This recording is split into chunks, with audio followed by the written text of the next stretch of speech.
right, Russia is sticking with its brazen lie that bodies lining the streets of Bucha, Ukraine, were somehow fake. This, despite the fact that satellite images prove the bodies were there while the town was under Russian military control. Joining us now, a key member of the House Intelligence Committee, Congressman Jason Crow. Congressman, thanks for joining us. What's your reaction to hearing this totally outrageous Russian propaganda? Well, it is outrageous. Vladimir Putin is maintaining control in Russia based on lies and propaganda. It's unfortunate that a large percentage of the Russian people think that the Ukrainians are the aggressors here, which obviously the rest of the world knows is far from the truth. They are the victims of these war crimes, of these atrocities, of this unjustified invasion. So, Vladimir Putin is doing what he has always done. He's doubled down on lies, doubled down on brutality. He is conducting an invasion that is not going well. They are bogged down, so they are resorting to more brutal tactics as time goes on.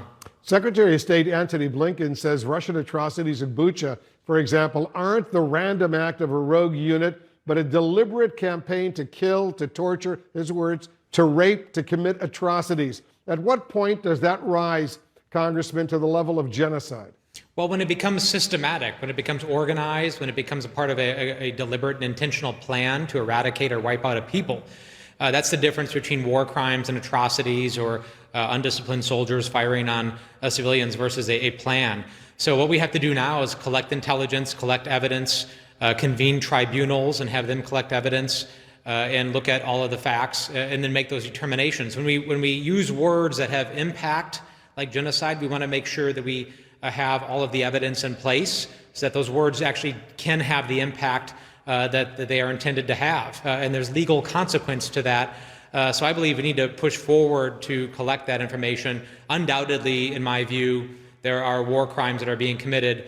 We have to now look at the full picture here and collect the evidence to see whether that raises the level of genocide. And if it does, there need to be prosecutions. And I'll say this, not just of senior folks. Historically, you go after the top commanders, the people that have ordered this. I think we now have the intelligence and the capability to go after, junior soldiers, mid-level commanders, those who are pulling the trigger, executing these civilians. Everybody should be held accountable and be at risk of consequence, and we need to send that message very loud and clear. I know you're calling for the United States to send more military aid to Ukraine. If these images from Bucha, for example, or Borodyanka don't spur the U.S. to do that, will anything? Well, the administration is sending tremendous amounts of aid. It's almost mind-boggling how many weapons and how much transfer is being done on a daily basis into Ukraine, and I give the administration a lot of credit for that. But war changes, war evolves. One day is not like the next day. So what we're seeing is the evolution of this war. It is changing. The Ukrainians can win. We thought 5 weeks ago that the Russian military was the second best military in the world. It now turns out they're the second best military in Ukraine. So the Ukrainians can win, but not without additional support, not without new types of support as they modernize and prepare for a longer term battle. So that's what we're calling on, is we're calling on the administration to continue their support, to expand it, to continue to expedite it, to meet the next phase of this battle. Congressman Jason Crow, thank you so much for joining us. Thank you. Coming up, the January 6th committee secures testimony from one of the highest profile witnesses to appear before the investigators, Ivanka Trump. Former President Obama returned to the White House today, his first visit since leaving office more than 5 years ago. President Obama joined President Biden for a ceremony celebrating his signature health care law.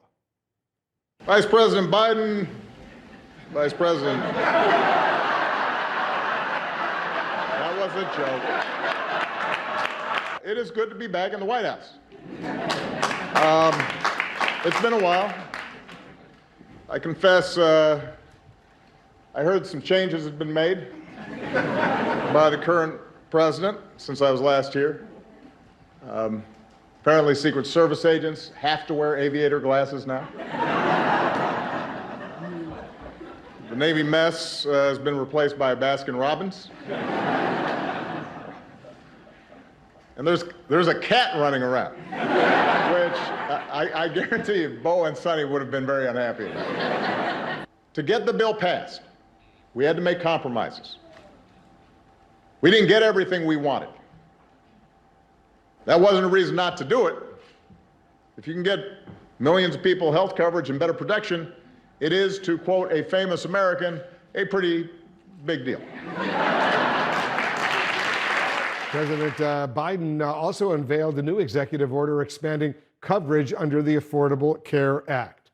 Also today, the January 6th Select Committee is hearing testimony from yet another key witness, Ivanka Trump. Our senior legal affairs correspondent, Paula Reed, is joining us right now. So what are you learning, Paula? That's right, Wolf.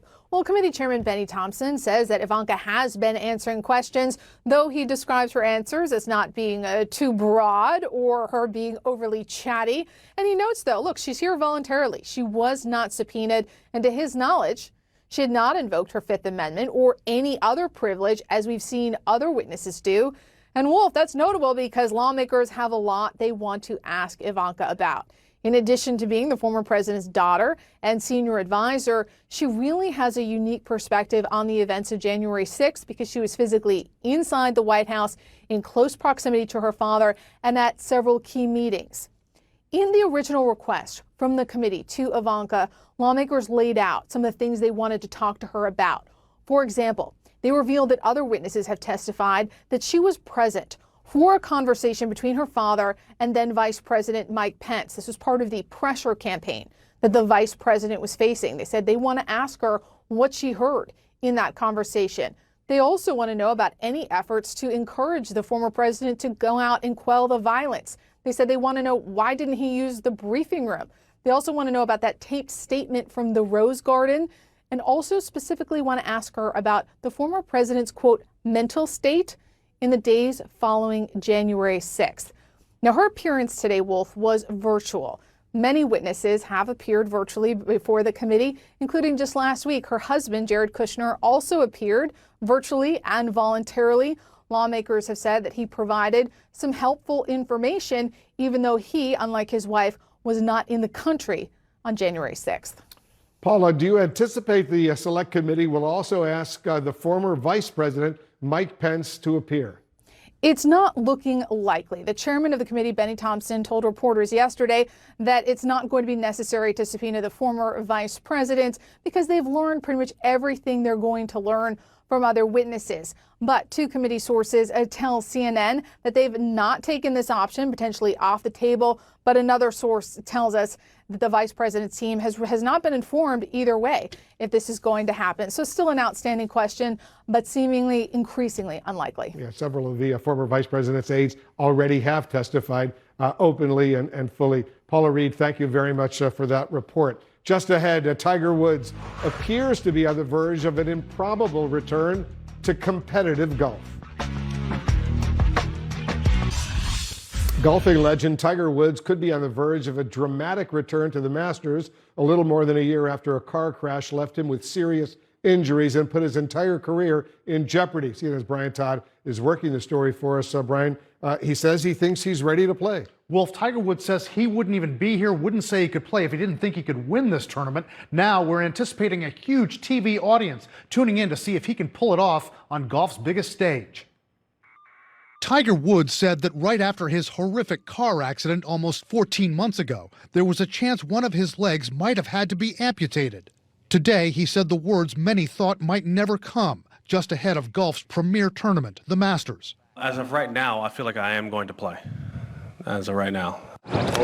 The 46-year-old is scheduled to tee off on Thursday morning when the Masters begins at Augusta National Golf Club.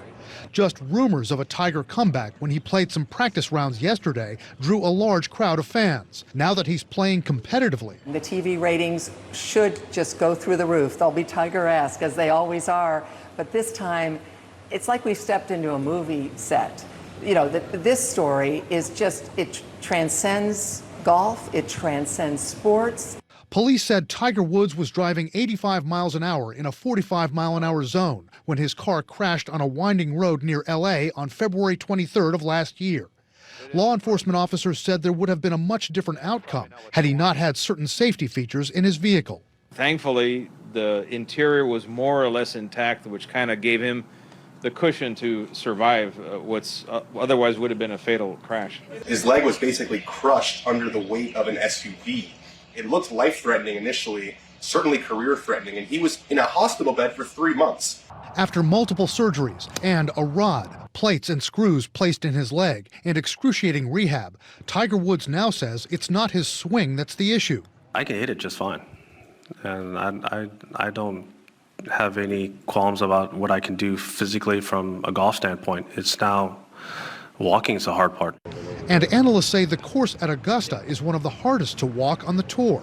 You don't see the hills on TV, but I watched him walk up that first fairway in his practice round on Monday as the throngs, the masses were following him like it was a Sunday afternoon. I watched him walk up that hill, and he looked older. His shoulders were hunched, and he was going much slower. Those hills are going to be brutal on him. Still, Woods says he wouldn't be playing if he didn't think he could win, which would be his 6th Masters title and his 16th major tournament win. Can he pull it off? I don't expect him to win, but again, I'm done doubting Tiger Woods. I've done it too many times, and I've been forced to eat my words way too many times. One of Woods' biggest motivations to play and one of the great joys of his life is playing with his 13-year-old son, Charlie, who he's been playing practice rounds with in recent weeks. Dan Rappaport of Golf Digest says Charlie Woods has a perfect swing and, of course, a great coach, but says it's too early to speculate if Charlie Woods is headed for the Pro Tour, and he says Tiger Woods will not push his son to play professionally. But watch out for Charlie Woods, Wolf. Yeah, I'm sure he's going to be pretty good as well. I'm sure a lot of people are going to be watching. Absolutely. In the coming days. Good report. Thanks very much, Brian Todd, for that. And thanks to our viewers for watching. I'll be back in half an hour on a new streaming service, CNN Plus, with my new show called The Newscast. Aaron Burnett, our friend, starts right now. Out front next, the breaking news. Explosions rocking a major city in Ukraine tonight as the evidence of atrocities goes way beyond Bucha. One eyewitness says she saw Russian soldiers doing unmentionable things to innocent civilians in the town of Borodyanka. Plus, the EU now reportedly going after 2 of Putin's daughters. But will sanctioning them be enough to get the Russian president's attention? And Russia claiming the images of mass graves of innocent people tortured and killed are all fake. How one journalist disproved that. He's my guest tonight. Let's go out front. And good evening, I'm Aaron Burnett. Out front tonight, the breaking news. Deadly explosions rock Ukraine's second largest city. According to officials, Russia has carried out at least 54 strikes in and around Kharkiv over the past 24 hours. And tonight, NATO fearing more attacks. In the coming weeks, we expect a further Russian push in the eastern and southern Ukraine. So this is a crucial phase of the war. A crucial phase, and the chairman of the Joint Chiefs of Staff, General Mark Milley, warning the situation on the ground now has the potential to spiral out of control. The potential for significant international conflict between great powers is increasing. Increasing. At this point, these are strong words from the United States and its allies, and they come as Ukrainian President Volodymyr Zelensky demands the United Nations hold Russia accountable for Putin's brutal and unprovoked war, going into graphic detail about what happened in Bucha, a town that has become the first evidence of Putin's brutality.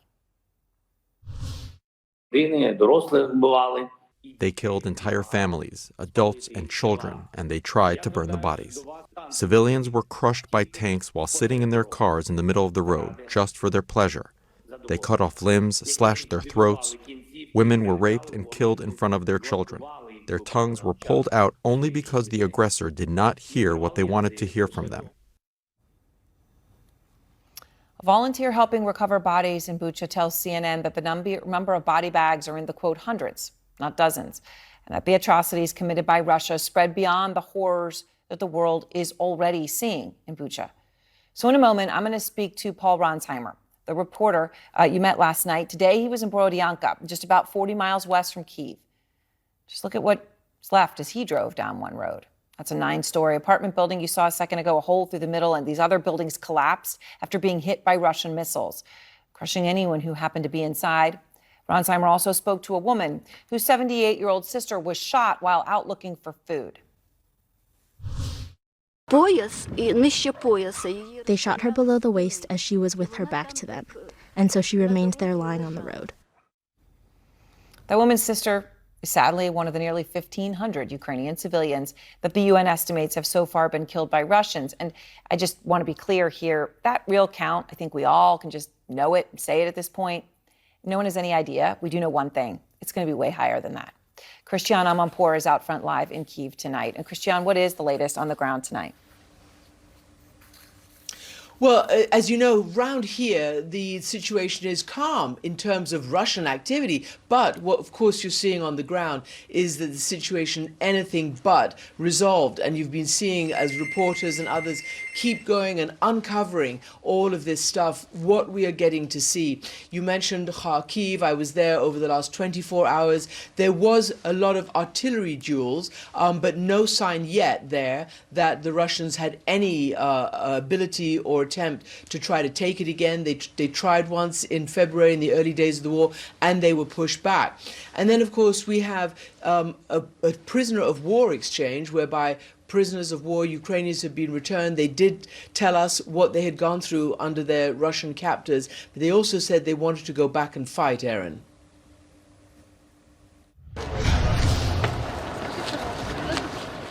Back home and free, these former Ukrainian prisoners of war, once held by Russian forces, are greeted by friends and colleagues in Kyiv.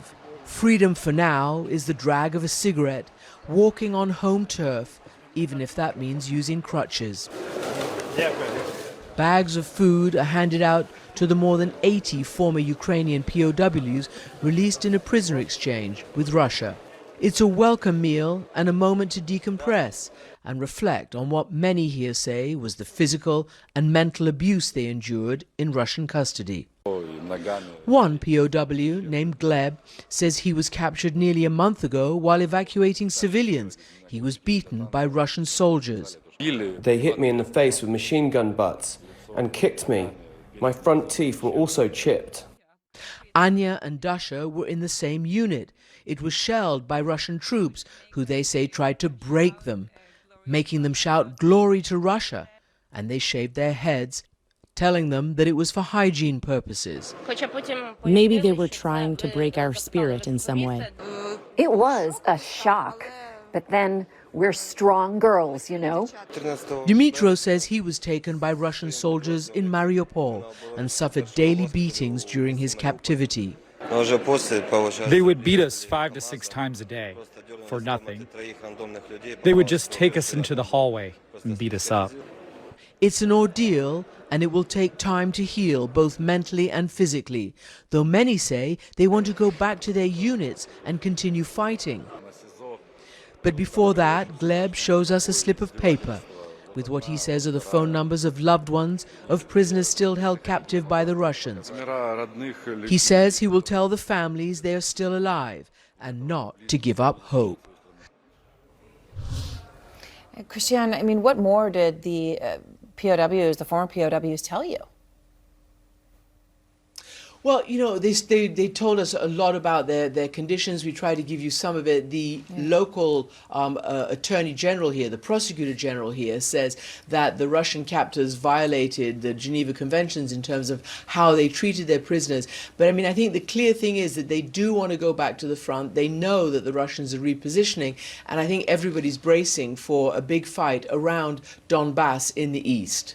Aaron? All right, so Christian, please stay with me with all of your reporting here. I want to bring in Paul Rontheimer, Deputy Editor-in-Chief of Bild. And Paul, we spoke yesterday. You had been to Bucha, and today you were in Borodyanka. And I just briefly showed some of the images that you filmed today. I want to show some more that your team captured. I mean, this is what is left. I mean, complete and utter devastation and destruction. Buildings completely taken down, rubble on the streets. It's amazing you were even able to move. At this point, it seems that this is now the norm. I mean, I would imagine you expect to see more and more places like this? You're totally right. It seems to be that Bucha was just the beginning where the world was watching, like where the world see, okay, there's so many civilians dead. But when we came to Borodyanka and other journalists came to other places, we see there's a lot of Buchas all over Ukraine. And while we're talking, there's attacks in the east. And people here and government officials from Ukraine tell me secretly, they say there will be a huge attack and we need help. And why is it? And they asked me specifically, because I'm German, they asked me, why is your government not doing more? So, Paul, you know, I played a brief clip from one of the people you spoke to today in Borodianka, the woman who talked about her 78-year-old sister, right, that she said she was shot in the back when she was out trying to get food and just left there to die on the road.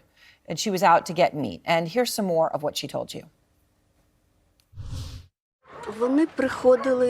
They searched through the people. They took their stuff, home appliances, and even underwear. Forgive me for mentioning this. Women's, men's underwear, dinnerware, gold, it goes without saying. And then they were taking men. There is this paved with asphalt place near the church. They would tie up the men there, put them on the asphalt, and torture the men. They'd beat them, and then they committed indecencies. They committed indecencies, and we heard what Zelensky said, horrific and unconscionable acts. But again, I hate to use the word norm because it is anything but that appears to be what happened again and again in town after town, Paul. Absolutely. And it's like when you go there and you meet a woman like Hannah, and she starts crying in front of you and telling you this story about her sister, and they were together in the cellar, and the sister just wanted to go out to get some food, to get something, and then she got shot. And Hannah, when we interviewed her, she started crying again and again because the sister is the only one who was left with her. And then she told us about the people, the man in this village. She said, look, I don't know what happened to them. I know many were captured, some were freed, but others, we don't know what happened. We know many were tortured, but many, we don't know where they are now. Christian, today the NATO Secretary General, Jens Stoltenberg, said that NATO is expecting Russia to conduct a very concentrated attack in eastern Ukraine with the aim of capturing the entire Donbass region. So, you know, that would be putting all of their firepower in a much smaller place, upping the intensity and upping their potential of victory. What are your sources telling you? Well, the same. Certainly here on the ground, that is what the thinking is, as they see what the Russian soldiers have done in terms of moving and regrouping and redeploying, not just in the eastern Donbass, but maybe also in the south, in order to continue this horrendous pounding of the besieged city of Mariupol on the south, to try to get that city as a sort of a land bridge from Russia, from Russian-controlled territory, and bridging them all. But Donbass, as you know, since 2014, the Russians have had a little bit of it. Now they want the whole lot of it. And this has been something that even the Russian ambassador to the UN said today to Zelensky when he was busy denying all that Zelensky was saying about the terrible crimes we've just been witnessing, the the execution-style murders that we've been seeing, and Paul has seen and our colleagues have seen out in these suburbs around Kyiv. And denying that, although satellite photos have shown it when they were there, it was happening. No other forces were there. So they're very concerned about the east now. And Paul, the people that you spoke to in these villages are the people who stayed. What are they going to do now? Do any of them have any sense of what happens now? They just are happy to be alive, to be honest. I mean, they know what happened to so many relatives, to so many friends of them. We were in Bucha for 2 days, yesterday and the day before. And when you see that hundreds of people got killed, especially men, the people you meet on the streets, first of all, they're happy to be alive. I mean, they're under shock, clearly. And I think they will only understand in some days, weeks, months, maybe, what really happened in their village. Thank you very much for your reporting, both of you, so very much.